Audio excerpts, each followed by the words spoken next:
Hey everyone, and welcome to The Explainer. Today we're unpacking something that is just literally every single one of us has dealt with at some point. We're looking at the complex, sometimes confusing psychology behind a deeply human, universal experience: loneliness.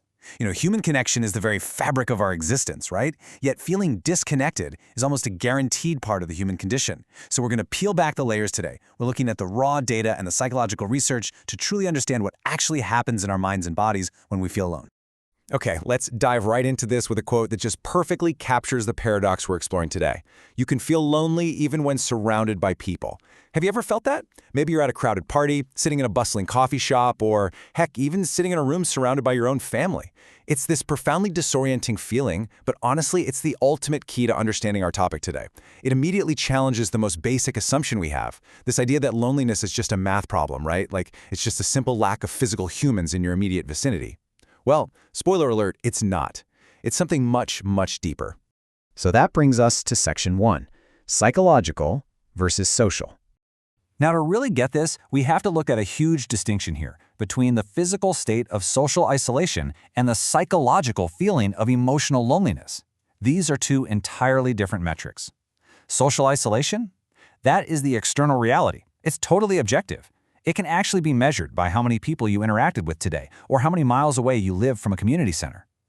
Emotional loneliness, on the other hand, is the internal feeling. It is completely subjective. It's basically the perceived gap between the level of connection you want and the level of connection you feel you actually have. Think about it like this. You can live in a cabin out in the woods, be entirely socially isolated, and feel zero emotional loneliness because your internal needs are completely met. But conversely, you can live in a massive metropolis, have literally hundreds of social interactions a day, and still suffer from severe emotional loneliness.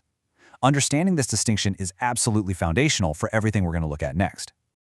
Moving right along, let's check out Section 2, Your Brain on Loneliness. Here's where it gets wild. The crucial point here is that this emotional state manifests into very real, documented physical changes in your brain. When you experience emotional loneliness, your brain doesn't just go, "Oh man, I'm sad." No, it registers it as a physical threat. If we look back at our evolutionary psychology, being separated from the tribe meant you were in immediate danger from predators or starvation. So naturally, our brains evolved to sound an absolute alarm when we feel isolated. This psychological state translates directly into physiological reactions. Your brain ramps up its hypervigilance. It signals your body to release stress hormones like cortisol. Your sleep gets totally disrupted, and get this, your immune system function actually changes. Your brain is essentially stuck in a defensive self-preservation mode, constantly scanning your environment for social threats. It is just a stunning example of how inextricably linked our minds and our biology truly are. And that perfectly sets up Section 3, the mental health toll.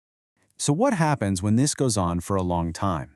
The toll of emotional loneliness extends so deeply into our overall mental health. When those brain effects we just talked about are sustained over a long period, when loneliness becomes chronic, it really begins to reshape our overall psychology. The constant wash of stress hormones in that hypervigilant state significantly increase your risk for anxiety and depression.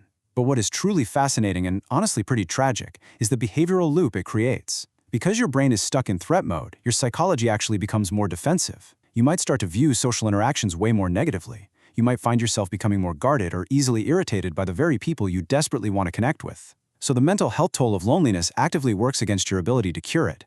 It creates this brutal, self-sustaining cycle where emotional loneliness just breeds further social and emotional withdrawal. But hey, it's not all doom and gloom. Let's look at Section 4, building meaningful connections. To overcome these mental health hurdles, the research shows us we need to take active steps to build meaningful connections. And the key word there is meaningful. Because emotional loneliness is totally subjective, the cure isn't just to go out and talk to 10 random people on the street. The cure is quality, not quantity. Bridging that gap requires vulnerability. It means consciously shifting our focus away from accumulating shallow interactions and instead nurturing deep ones. This involves things like active listening, showing genuine curiosity about another person's inner world, and, this is the hard part, having the courage to share your own. It also involves cognitive reframing. That means recognizing when your lonely brain is throwing up those defensive walls we talked about, and consciously choosing to assume positive intent from others instead. It's really about finding shared purpose, whether that's through a collaborative project at work, a shared hobby, or volunteering. Because when we engage in shared, meaningful endeavors, the pressure of trying to force a connection just kind of fades away. Genuine emotional bonds are allowed to form naturally, and that effectively silences the brain's isolation alarms. As we wrap up this explainer, I really want to leave you with a provocative question to help apply all this psychology directly to your own life. What is one meaningful connection you can build today? And look, it doesn't have to be a massive undertaking. It could literally just be sending a quick text to a friend you haven't spoken to in months. It could be striking up a genuine conversation with a neighbor instead of just giving the standard pleasantries. Or maybe it's just deciding to let your guard down a tiny bit with someone you already know. The psychology of loneliness teaches us that our brains crave deep, authentic ties, and you now have the blueprint for how that works, so take that knowledge out into the real world. Thanks for learning with me today, and I highly encourage you, go make that connection.